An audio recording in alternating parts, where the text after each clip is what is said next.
Right, so welcome along, ladies and gentlemen, to your weekly SETI seminar series. Today we're very lucky to be joined by Silas Beane, who's come down to us from the University of Washington.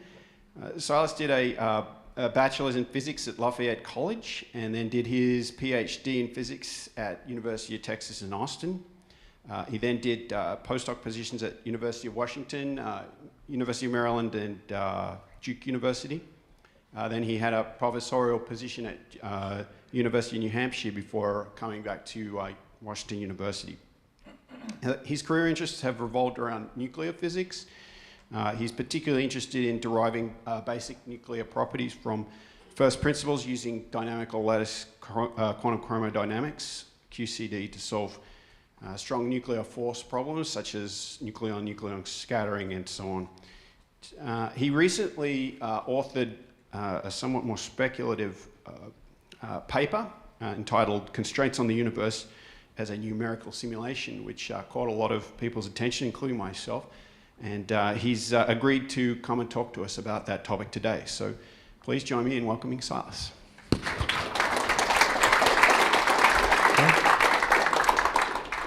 Thank you very much, Adrian, and other people who invited me. It's a pleasure to be here.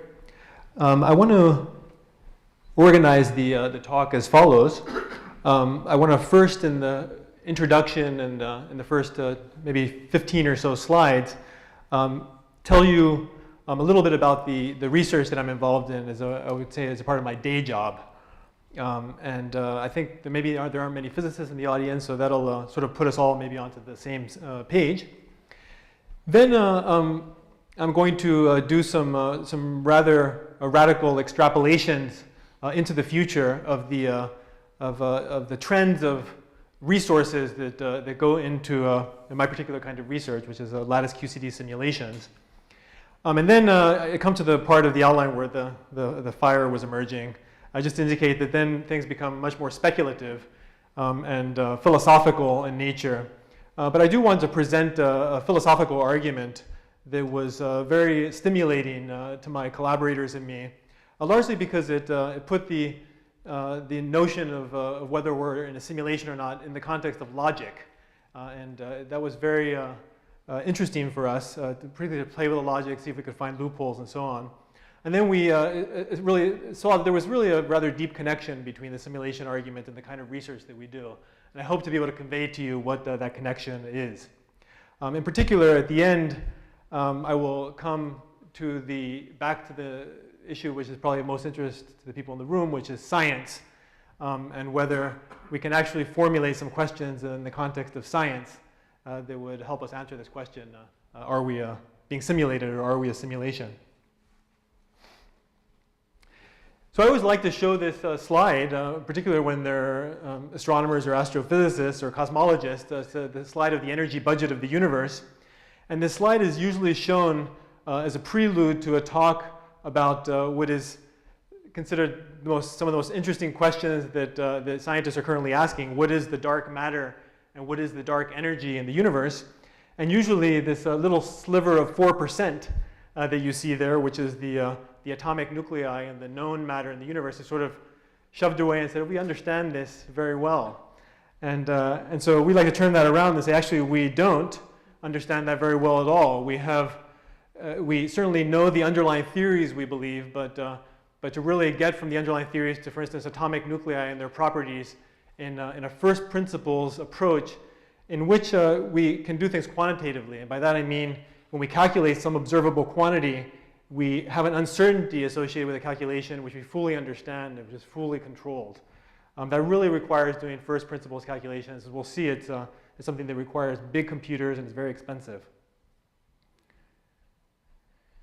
So here is really a slide to sort of put us on the same page. So the nature of the visible matter in the universe. So this is dictated by the standard model of particle physics together with gravity. And so I put the four forces there, and I've color coordinated them by blue being easy, in a sense, and red being difficult, in the sense that gravity, electromagnetism, and the weak interactions all have some kind of a classical limit, and where we can do in experiments that we perform in the infrared at low energies, they have some kind of a perturbative expansion. It's not true of all physics that we do with these forces, but but primarily there's always some kind of a perturbative expansion. And so we have some pretty good calculational control over processes that are controlled by these interactions. On the other hand, the strong interaction, QCD or quantum chromodynamics, is sort of, in some sense, inherently quantum mechanical, and at least in the infrared, at low energies, is very strongly coupled. And this, of course, is what I'm interested in and what I do in my day-to-day job. So QCD, it actually looks simple if you write down some equations. The equation that we have at the top of the slide is the Lagrangian of QCD, is some sort of energy function of QCD, and the degrees of freedom are some fundamental particles, quarks, antiquarks, and gluons.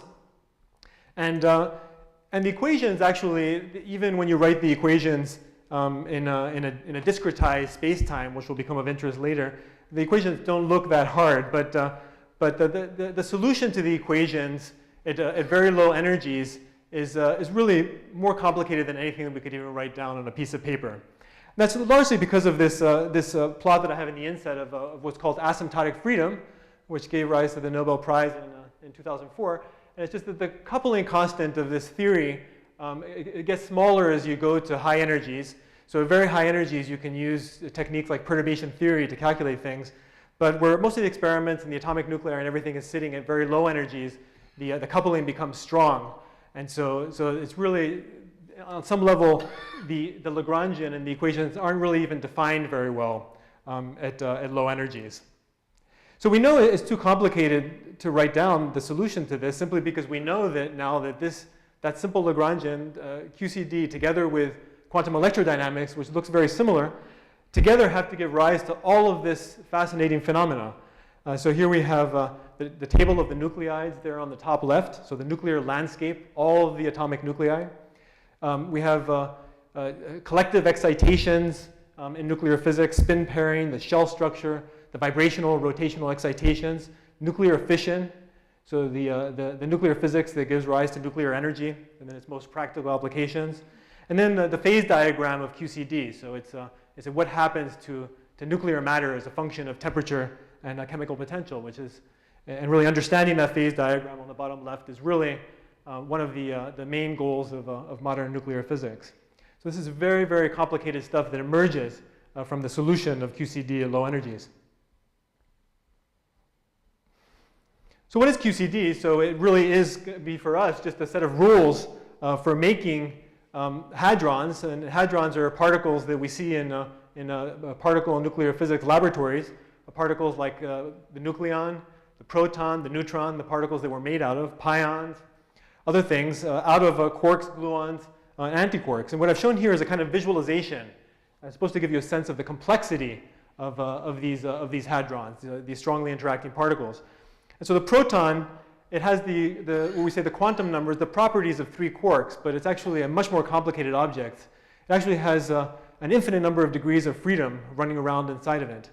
And so in a sense, in this visualization, you can think of the sphere that makes up the proton as somehow being associated with the gluons that are interacting very strongly with each other. And then there are some 3 quarks sitting around there to give the proton its basic properties, but then there are quark-antiquark pairs that are just constantly emerging out of the vacuum and going back into the vacuum. So it's a very complicated system, and this is just for the simplest particles that we have emerging from QCD. If you then go to more complicated systems like nuclei, it's just another level of complexity, and it gets even more difficult. So what lattice QCD does is it basically takes the QCD Lagrangian. The QCD is a theory, and it solves it in a brute force manner numerically. And in order to solve a problem numerically of this type, you have to discretize space and time, and then you have to put your discretized space and time into a box of finite size. So this is not only true of lattice QCD simulations, but really of any numerical simulation, then you're always going to be doing it in a finite box, and sometimes you're going to have a grid structure. And what this does is it reduces the number of space-time points from infinity to a countable number, which can then be put onto a computer. And so in doing these calculations, say for instance we want to calculate the mass of the proton to high accuracy using lattice QCD, then any calculation we do using lattice QCD is going to depend on the size of the box that we use, what I call L, and the grid size, the lattice spacing B. And as long as this, the proton or whatever particle whose properties we're calculating are inside the box, well inside it, then it should be a well-defined problem. But we have to know how to deal with the lattice artifacts, so the dependence of what we calculate on the size of the box and on the lattice spacing B. And it turns out that for lattice QCD practitioners, this is actually the simplest thing that you have to do. It's very easy to remove these artifacts. And in some cases, we can even calculate the dependence of observables on these artifacts analytically and then subtract them. Okay? So in some sense, for instance, in this visualization where we have the proton inside of the box, we're already doing simulations of baby universes. So now, what forces does this baby universe have? Well, it has QCD in it, and people just in the last 3 or 4 years have started to put electromagnetism also into the box. So we have the strong force and the electromagnetic force. And of course, the size of the proton is roughly 1 femtometer, 10 to the minus 15 meters. And the typical size L of the boxes that are being simulated are around 5 femtometers. But nevertheless, it's a femtometer size universe. But in that, we now have 2 of the forces of nature, and we can actually calculate the properties of some elementary, some particles, some hadronic particles, and also some nuclei. So it's just something to keep in mind. So we already simulated baby universes. They're very, very small, but the size at which we're able to simulate and the lattice spacings that we're able to take are improving year by year, and in an exponential fashion, as you'd imagine. And this is going to be the theme that I come back to again and again, just the exponential growth of computer power. So let's look at some lattice QCD universe simulations just to give you, in some sense, a sense of the complexity of QCD. So this is a calculation of a purely gluonic correlation function in QCD. And it's a strange correlation function that has some topological significance. So the different colors correspond to different topological sectors. But you're supposed to take this as a visualization of the quantum mechanical vacuum on which you actually do calculations when you're using the strong nuclear force. So it has a very complicated vacuum, and then when you put in the quarks on top of that to calculate something like the proton properties, then it becomes even more complicated. And so we can see that in the next movie. So here is a simulation of the proton. So you see the 3 valence quarks that sort of determine the proton properties. And as you try to move them apart, some flux tubes form from the gluonic content, which prevent you from observing a free quark, which is the phenomenon of confinement, which occurs in QCD. So in terms of atomic nuclei, so there's really 2 collaborations in the world who are actually trying to calculate nuclei now. The reason there are only 2 is because it's so expensive. My collaboration, which has the logo on the bottom left, MPL-QCD, is running on some of the biggest computers that are available for open research in the United States and also in Europe. And we run on these biggest computers for years in order to get enough statistics to get the results, for instance, the results that you see. And these are results for the atomic nuclei and hypernuclei. So starting on the left, and it's a function of binding energy. We have deuterium, and you see there's a bound dineutron. So 2 neutrons are bound. Why is that? And it's because we're doing these simulations at an unphysical limit, where the strange quark mass is at its physical value, and we've brought the up and down quark masses from their physical values up to be degenerate at the same level as the strange quark mass. So it's an unphysical simulation. The reason we have to do an unphysical simulation is the cost of doing the simulation scales as large inverse powers of the quark masses. And so as we try to go towards what we call the chiral limit, towards reality, where the light quark masses are light, then the cost of the calculation just blows up. So we're still in a mode where we have to do these unphysical simulations. But we see the atomic nuclei emerging from the calculation, but all of the binding energies of the nuclei are much larger than they are in nature. And it's only in going to the lighter quark masses that we'll see the nuclei go towards their physical values. So that's sort of the state of my day job. So it's very important in the context of lattice QCD to talk about the economics. And so this is just one particular cost equation, and it's one that I'll use as we go on. So the cost of the simulation roughly scales as the size of the box L to the 5th power divided by the lattice spacing to the 6th power. And so, of course, to get to nature and to get to predictions that are independent of L and B, we have to take L to infinity and B to 0. Okay? So this is one of the big problems. So the simulations that have been going on in lattice QCD for the past 20 years have seen a steady increase of L and a steady decrease of B towards the physical world. So I just want to, before I talk more about the resources and L and B, I just want to show how my collaboration compares with the top 500 computers. And so this is just a standard Moore's law plot in teraflop years. So we see the exponential growth, which just shows the linear growth. And you see the top 500 in pink. And then my collaboration up to 2011, we seem to be tracking Moore's law pretty well, just in terms of the computer resources that we were able to acquire. But then in 2012, something happened. We actually fell off of the Moore's law curve. And it's not us, but people even from other parts of physics and chemistry who are doing simulation also seem to fall off of this curve. And we're not exactly sure why that's the case. Even though Moore's law sort of continues, the resources that we're getting are just not no longer seem to be consistent with it. And it could be that there's actually an exponential growth in the number of users of high performance computing. And so then the two exponentials just kill each other. So we're not sure, but this is just an observation, data. Okay, so now going back to this this cost measure. So remember this L to the 5th power divided by B to the 6th power, and this is now a log plot, and I'm plotting that ratio on the left side. And so what we did is as a part of this very speculative work that Adrian alluded to, was we took some data over a period of like 12 years or so of two big lattice QCD collaborations who were generating lattices. So these are the stages, the space-time stages on which the calculations of particle nuclear properties are done. One collaboration is called MILK, the MILK collaboration. The other is Spectrum. And you see there that the things look pretty linear. So it looks like an exponential growth in terms of the sizes of the lattices and the sizes of the lattice spacings that are able to be simulated. And so this growth with this ratio is continuing to this day. What we did was we just decided to do an extrapolation into the future. Okay, so here we go to real speculative stuff, right? We're just taking that linear growth and we're expanding it into the future. And so now you see the wonderful properties of exponentials. So in terms of years after 1999, so 80 years afterwards, then if we continue on this trend, then we'd be to the point where we can actually fit a cell inside of this box that we're simulating.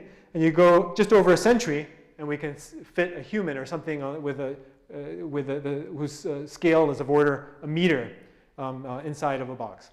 Of course, this is just pure speculation, and when all sorts of things can happen to this curve in moving to the future. And in a sense, that's what the talk is about. What happens, or what we think happens as we move forward in time. So that brings us to the philosophy part of the talk. And so this is the paper that really caught the attention of my collaborators and me, a paper by a philosopher at Oxford, Nick Bostrom, who wrote a paper in 2003, Are You Living in a Computer Simulation? And framed things in the framework of logic, and gave, I think, what is a very depressing argument. But nevertheless, it's a very interesting one. And you can go to the webpage. I think the webpage is very nice because many people have tried to find loopholes in the argument. And I think some various loopholes have actually been found, but then it seems that there are patches that you can implement to fix the logical argument. And so I'll just read that. So the paper argues that at least one of the following propositions is true. Number one, the human species is very likely to go extinct before reaching a post-human stage. Number two, any post-human civilization is extremely unlikely to run a significant number of simulations of their evolutionary history, or variations thereof. Or number three, we are almost certainly living in a computer simulation. And so it follows that the belief that there is a significant chance that we will one day become post-humans who run ancestor simulations is false unless we are currently living in a simulation. Okay? So it seems somewhat convoluted, so I'm just going to paraphrase that. So here's option 1, okay? So option 1, so we evolve and it's just an evolution of more sophisticated weaponry, basically. And what I've plotted here is MIPS, which is 1,000,000 instructions per second, or meaningless indicator of performance, whatever you prefer. And so what happens here then is that we have Moore's law, and it just continues until we blow ourselves up, and then it's over. Not very interesting. So option 2, of course, is the interesting one. And so there, Moore's law sort of continues unabated, and then maybe something happens of interest, like the singularity, and then maybe it's the exponential of an exponential, or who knows. And then we reach some sort of superhuman stage. And this is the stage, the option which is really interesting. So you can also view the evolution of computer power with time is in some sense the evolution of our ability to simulate reality. And so then once we get to a certain point, then we become increasingly able to simulate reality in a way which is really compelling. And so then, if that's really true, and we think, well, our descendants will be able to simulate reality almost perfectly, so then we really should ask ourselves the question, which one do we live in? Do we live in the reality, or do we live in the simulation? And then, if you end here, then it's not really all that interesting. But the problem is that if Moore's law continues and the growth continues, then it's not just one simulation, but it's an ensemble of simulations.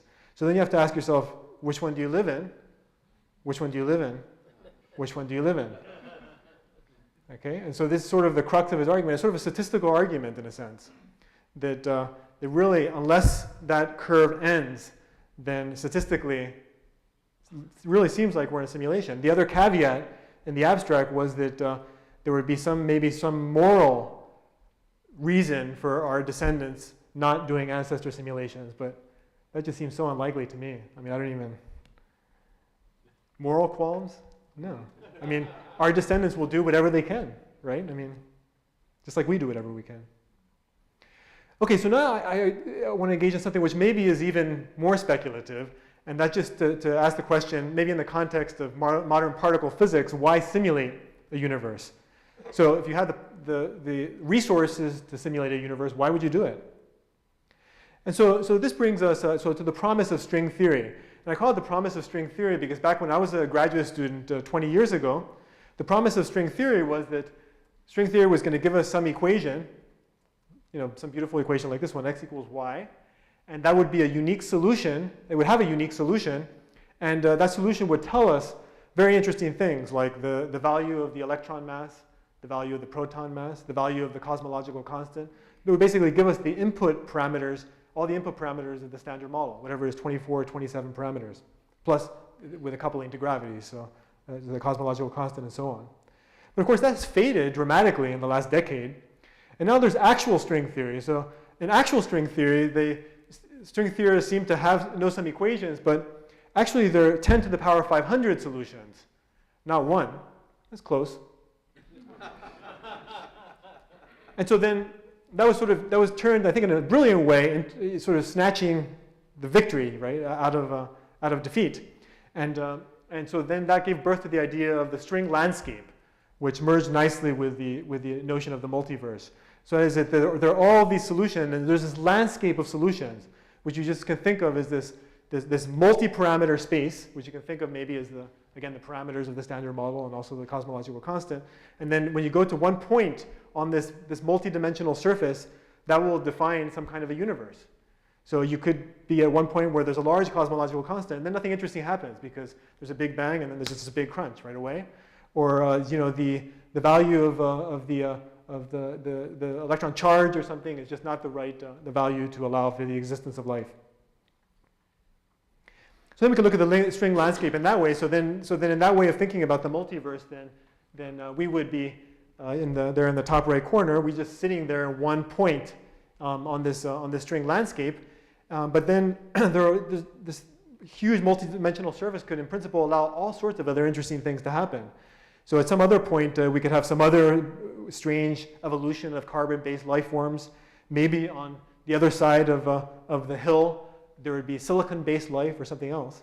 And so you can imagine if you're a sentient civilization and you have the resources to actually do universe simulation, then it would make sense that whatever corner you emerge from, that you would like to see what could emerge from the other areas of that landscape. So as I said, very speculative, but at least it gave us as a nuclear physicist some motivation. Okay, so let's now try to go back to science. So here I just want to mention my collaborators so they can share the blame. Zora Davoudi, who's currently at MIT, and Martin Savage, also at the University of Washington. So they say, yeah, these are their simulated entities. Yeah, very attractive. So, and the working assumption that I want to make, and this really ties in with the thing, again, the lattice QCD simulations I do in the day job, is that we're going to assume that we're a simulation, but that the simulators have finite resources. So the universe is finite, and these are assumptions, and that they have only finite resources available. And therefore, in some sense, although at a much larger scale, the simulators are going to face the same challenges that we face. So we're constantly, in doing our simulations, we're trying to find ways to, again, minimize the size of our lattice size B, or lattice spacing B, and maximize the size of the box. And we have always trying mathematical tricks to get around having to pay the huge amounts of money to do these simulations. So I should say that any observable that you can imagine defining in the context of the standard model, any observable is going to have some effect that comes from positing the existence of an underlying grid.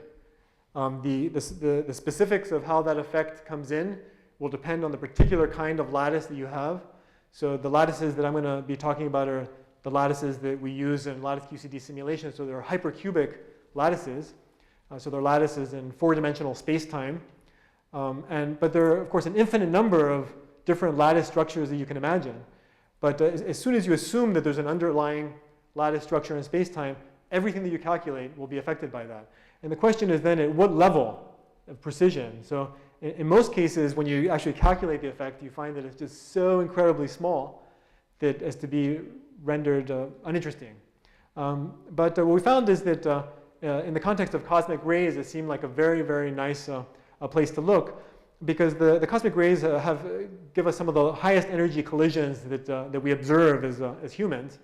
And remember that the higher the energy, then on some level, the shorter the distance scale that we're probing in that collision. So that's just something that you have to keep in mind. So that's really why cosmic rays are something that are of interest to this whole business.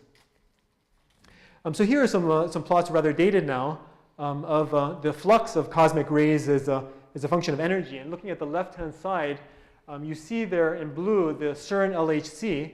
So the proton-proton collisions, which are going to be turning on again at CERN at the LHC soon. So these are on the scale of TeV. And the highest energy cosmic rays go all the way up to 10 to the 20 EV. So you're talking about 7 orders of magnitude higher in energy. And so the energies of the cosmic rays are just much higher than the largest energies that we see in terrestrial particle accelerators. And it turns out that on the right-hand side, you see this GZK cutoff. There seems to be some maximum energy, 10 to the 20 EV of cosmic rays.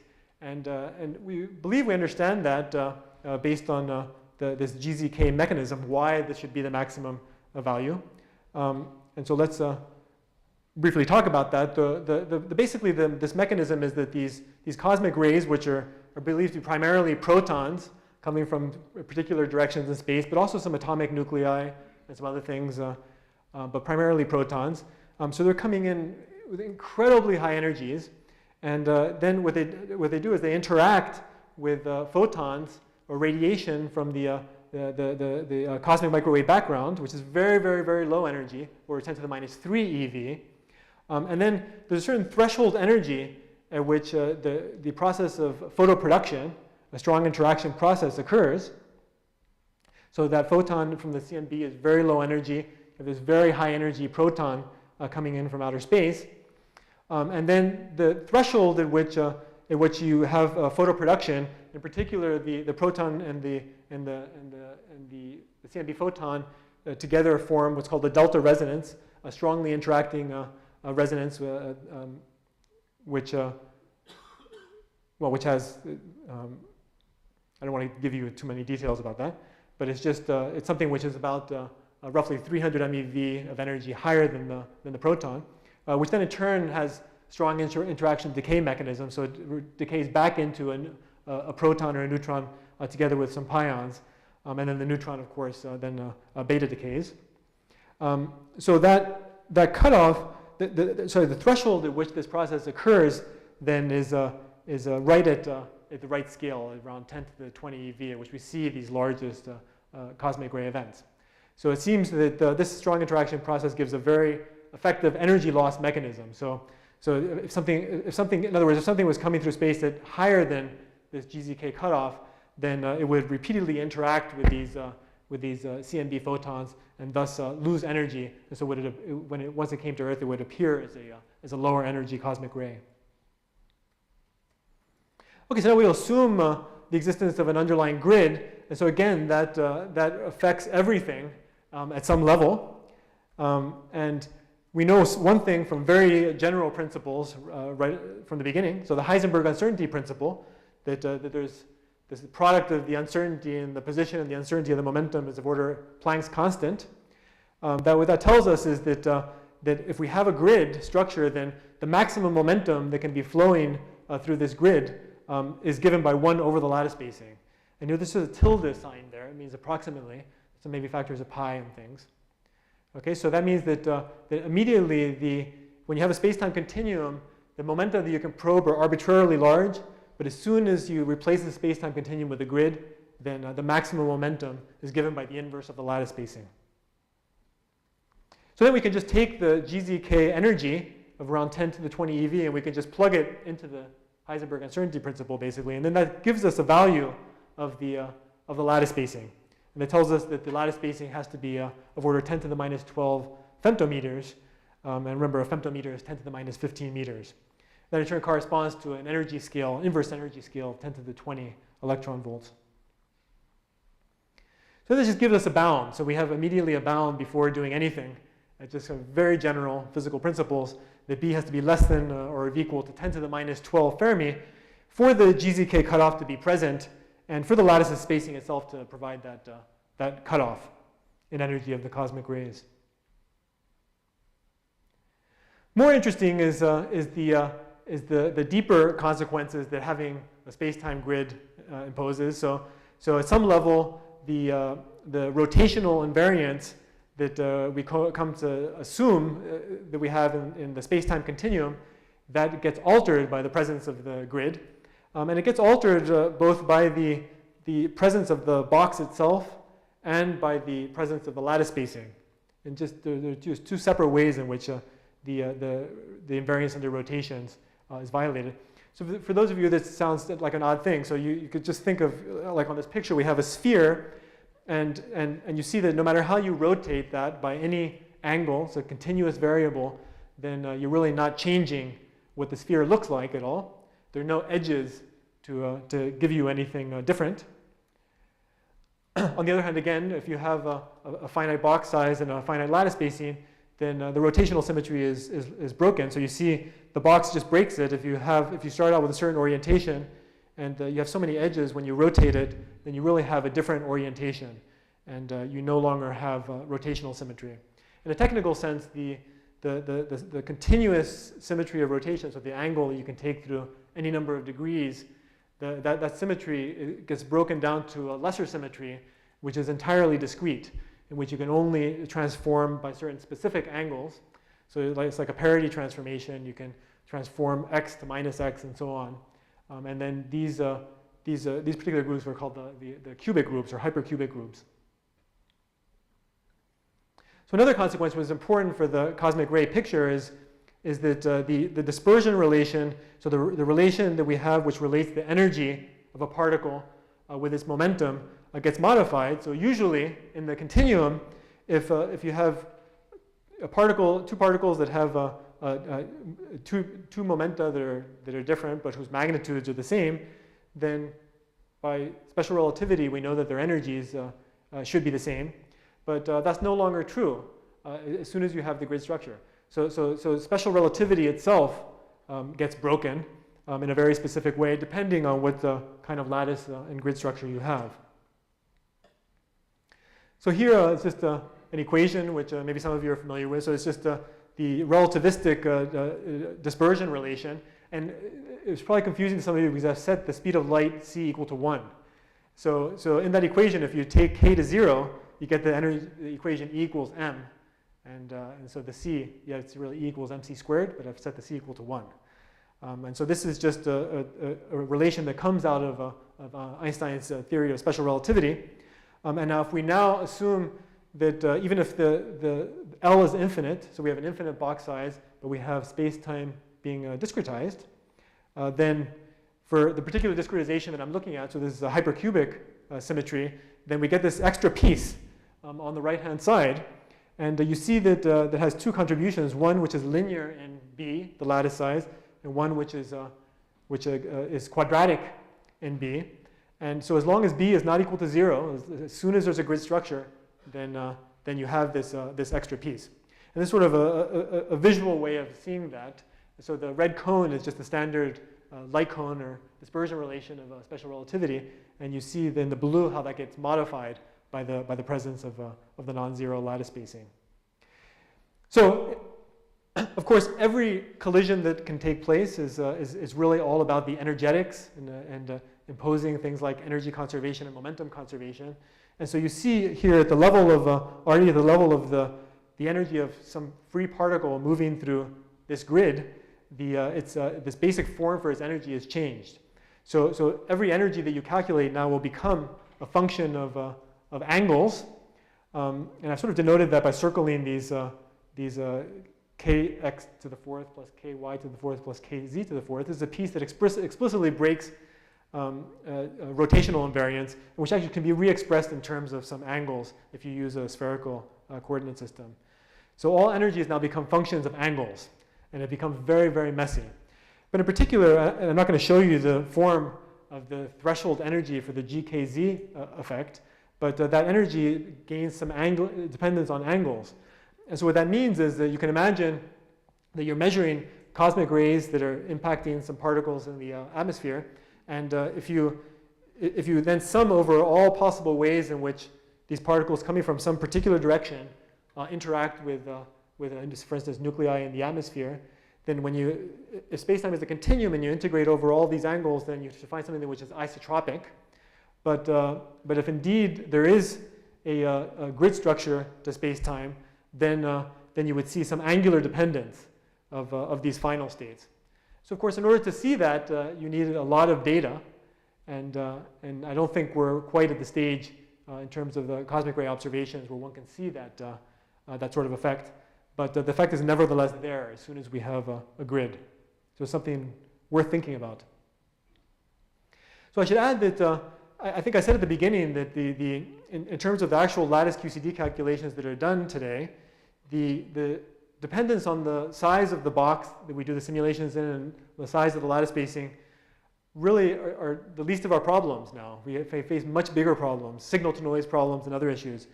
And the reason is that we can use improvement, which is a technique for eliminating from the outset some of these nasty effects that we want to get rid of. And so in this program of improvement, you can basically, from your starting simulation, you can remove all effects that scale as linearly in the lattice spacing B. And so now, 10 years ago, most lattice QCD simulations had errors that scale linearly in B. But now, doing this improvement program, almost all lattice QCD simulations remove that first term. And so the lattice spacing artifacts enter as order B squared, so quadratically in B, which is much, much smaller. And so if the simulators use improvement, then even if they have finite resources, they're completely masking the effects that we would like to see, to be able to see whether there is an underlying grid structure. And so that become somewhat depressing because presumably the simulators are pretty smart and have a lot of resources, and so you would think that they would really do some kind of improvement to mask these effects. But again, as long as the resources they have are finite, there'll be some point at which the effect can be detected, but it might be just so far beyond what we're capable of experimentally or observationally that we would never really detect whether we're in a simulation. Okay, so just to conclude, so lattice QCD is, in a sense, the science of universe simulation.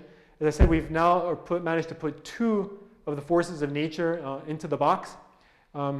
Unfortunately, you might ask about the gravity and the weak interaction, and it's a completely unsolved problem in theoretical physics in both cases, how to put the weak interaction and how to put gravity into a lattice in a consistent way. So it's a disclaimer. I mean, we don't even know how to do that yet. So it's just something worth mentioning, but presumably there'll be progress made in the future.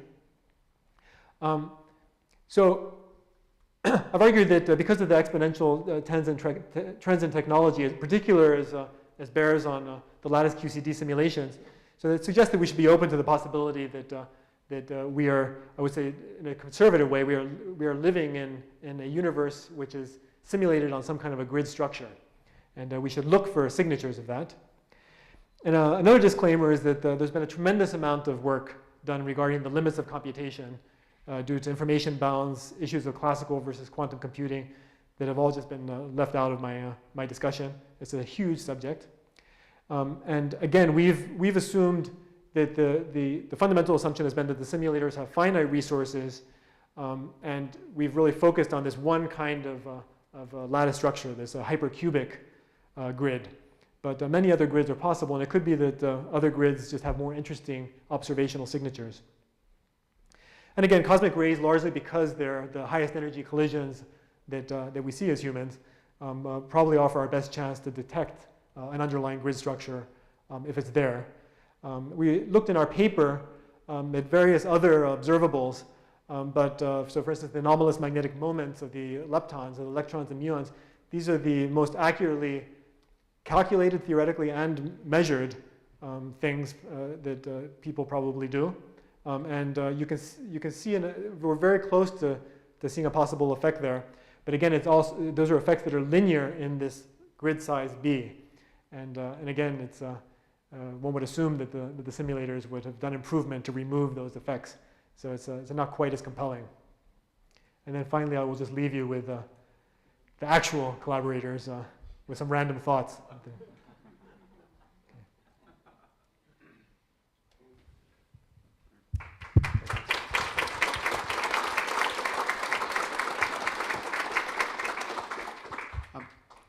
I'll start the questions, and then I know we have a couple of questions. Put your hand up if you'd like to ask a question. Silas, is interested in the plot where you showed that your resources are now seem to be leveling off from Moore's law. Right. What's the possibility that that has actually happened? It seemed to start in 2012. Yeah, that's right. Yeah. And does it? Can we interpret from the graph that you're buying extra hardware, but it's not getting more power per CPU? Is that what's happening there? So the way it works, so most of the computer resources that we get are from the DOE, the Department of Energy, and the National Science Foundations. So they're large-scale facilities, and so the way it works is that we're basically always in proposal writing mode to get times on these machines. So maybe we submit 10 proposals per year, and so we were, as you see, we were in that mode for, I guess, 6 years, where we were getting all this time, and then all of a sudden it leveled off. And so I think it's really more somehow a reflection of either the infrastructure investments of the agencies, or just, as I speculated, just the sheer number of people who find that their research now needs high-performance computing. Hi, thank you. Fantastic talk. Isn't it somewhat anthropocentric to think that even if you do detect a grid, that maybe the universe is just built that way, and it does not indicate per force a simulation? Yeah, absolutely. I mean, I think that's a very good point. I mean, so I think, if we were really able to have, through some multiplicity of observations, really conclusive evidence that some underlying level space-time is really a grid, yes, in principle, that need not tell us that they were being simulated, but it could be something deep about the short distance structure of space-time. But then on the other hand, it's more fun. Yeah, of course, we need something beyond that. We have to communicate with the simulators or something to really conclude that we're a simulation. Hello. Yeah, thank you for that excellent simulation of a talk. I'm sure the simulators have been watching it and are very amused. A philosophical thing and then a sort of physics question based on that. So the philosophical thing is, it occurs to me, based on the philosophical argument you summarized, right, that you could easily do like a reductio ad absurdum, where you say, well, we're a simulation most likely, but then what are the odds that the people simulating us are in the real universe? Well, very slim, right? So maybe they're a simulation of made by a simulation and it's turtles all the way down, right? So my physics question is, at what point do you run out of particles to create a simulation, right? Like there's certain limits, like, well, how much can you simulate before the heat death of the universe? I mean, what are the physical limits of the number of turtles we can have? Yeah, so good question. So I should say right off that in the paper, in Bostrom's paper, he actually talks extensively about this, and he calls this stacking, this notion of having simulations of simulations of simulations. But yeah, so I should say, so we played a little bit with ideas of how much information you could enclose in a certain volume of space-time, but we weren't able to really conclude anything beyond what some other people had concluded before. That part of it is that it's so easy, I think, to escape having to place all of this information in a certain volume of space-time, because you could have things like adaptive meshes, and you could imagine that the simulators are only simulating, certain very small blocks at once. And there are always all sorts of ways of. I guess it's a fancier kind of improvement than what I talked about. But at the end of the day, you can imagine cost-cutting or information-cutting measures that could be implemented, which would allow you to escape those sorts of bounds. But it's something that we really didn't pursue in great depth. Although I think people have, so people like Seth Lloyd and others have pursued these ideas. So there's been quite a bit of work done on quantization of space. When do you get to a lattice spacing B that starts to look at the same size as the quantization of space, and the whole thing just merges? Yeah, I mean, I think that so certainly the lattice simulations that are currently being done to calculate the nuclei or hadronic particles all have a lattice spacing which is roughly on the order of the strong interaction length scale.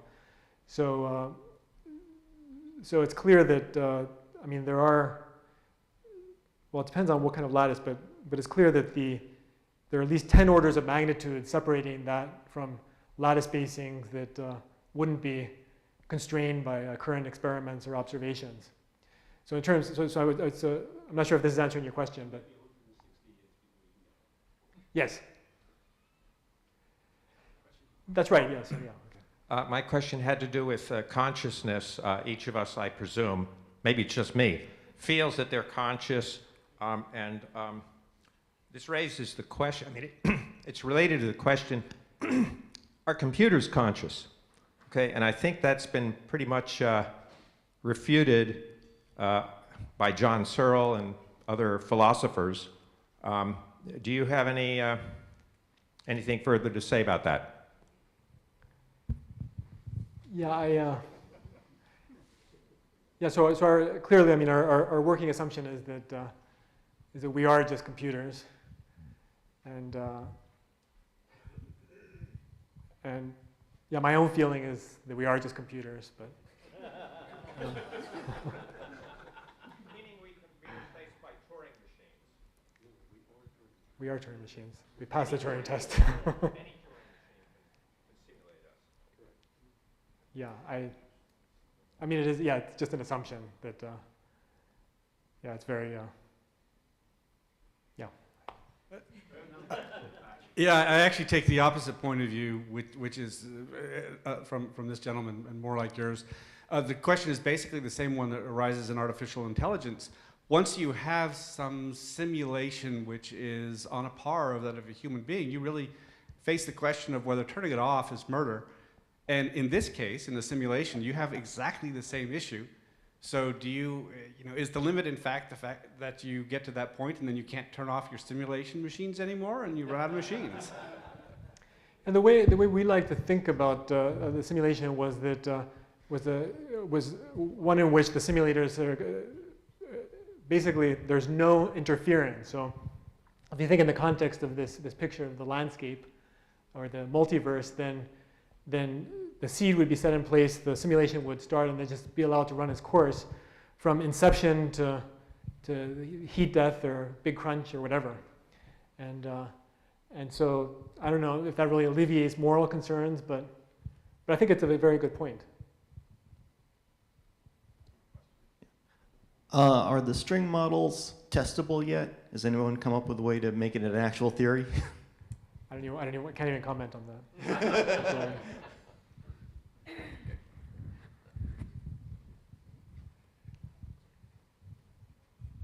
Yeah, somewhere in your talk, I think you showed a calculation that got your minimum lattice spacing down to like 10 to the minus 27 meters, I believe it was. If you multiplied 10 to the minus 15 times 10 to the minus 12, I think it was. Right. So so you're from the GKZ. Right. Okay. Cutoff. Right. But the Planck length is a lot less than that. So how does that fit in with this simulation then? Yeah. So I mean, so we even comment that you can imagine that the whole issue of uniting gravity and quantum mechanics sort of becomes moot because at energy scales much less than that, you already have maxed out your energy. And so so in other words, there is no energy at which, you have to worry about the Planck scale, where you have to worry about merging general relativity and quantum mechanics.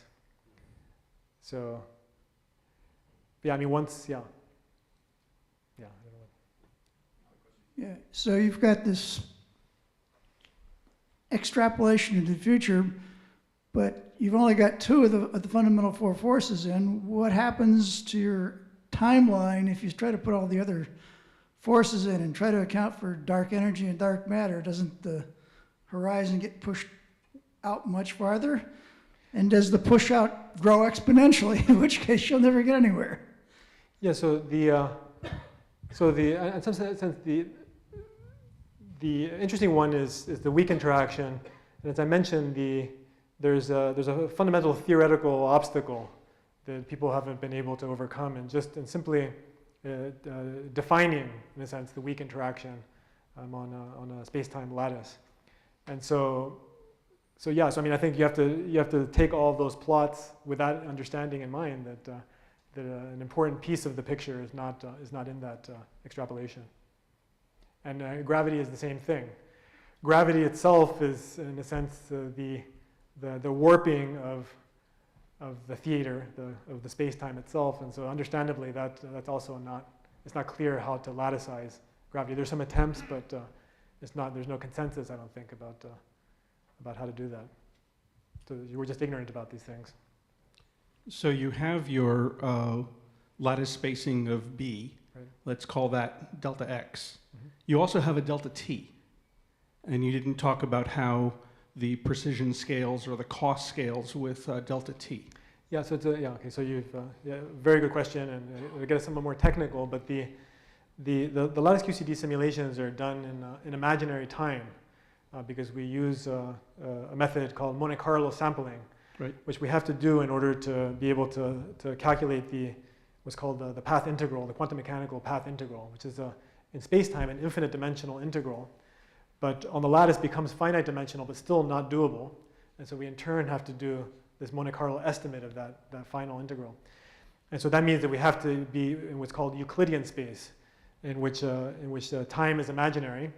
And so this lattice spacing is actually the lattice spacing in the Of four space-time. space-times directions, yeah. And there are all sorts of cans of worms associated with that maybe are better not to open. Although I will if somebody insists. I'm coming at this from a standpoint of considerable naivete, but what's the difference between a simulation versus a reality? I think nothing. Nothing. So I think that in a sense this is the point is whether we can come up with observational tests which could at least put us on the road of trying to understand whether the universe that we live in is some kind of a construct. And so again, it sort of comes back to maybe some of the philosophical points argued before, but I think that my belief is that there's really no difference. With sufficient computing power, I think we could simulate a universe. And so I don't know if that answers the question. I know there's going to be lots more questions out there, and I know a lot of you will probably not want to get them recorded or on tape. So once we switch off the mic and the camera, we'll let you come up here and have a chat to Silas. Silas, we have a special SETI.org/talks mug. I think it has a couple of simulators there. Beautiful. Wow. Talking to each other like about the Drake equation. Okay, excellent. Thank you. Please join me in thanking Silas for his presentation. Thanks.